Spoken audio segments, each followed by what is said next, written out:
Ireland is the only country taking a vote on the fiscal treaty, so there's tension among EU leaders over what sort of message comes from the ballot box. But opinion polls are predicting that a wave of resistance to austerity in Europe won't mean a win for no voters here. The Prime Minister Enda Kenny's party won a general election off the back of the 2010 banking collapse that led to a $90 billion bailout for Ireland.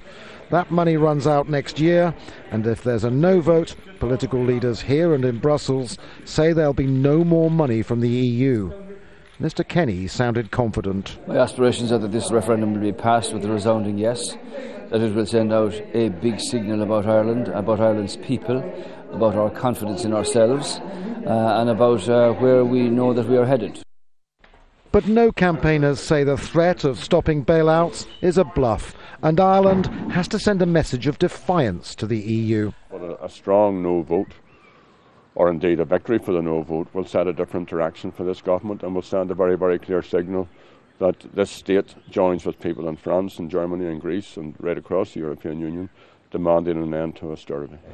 For most of the yes voters, there's a frustrated mood of acceptance. Many say their decision was made because of fear for the future. While no voters, most of them admit they've made their decision because of anger over what's happened. Job losses, loans in arrears, benefits cut. And austerity isn't working, and it won't work. And by institutionalising austerity right across the Eurozone, it'll do further damage to the Eurozone. You know, for us to put our back to the European community now at this stage, especially in the difficult economic situation that we find ourselves in, would be sheer lunacy. Whatever the verdict here, there's a bigger issue than the fiscal treaty ahead, and that's how so many banks are bailed out. More and more political leaders and economists believe the only answer is for the EU, not governments, to rescue them.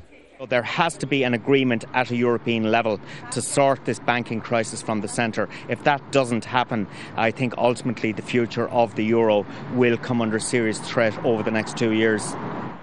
Grim prospect, and one that day by day comes more sharply into focus as EU leaders still grapple to find a solution. Andrew Simmons, Al Jazeera, Dublin.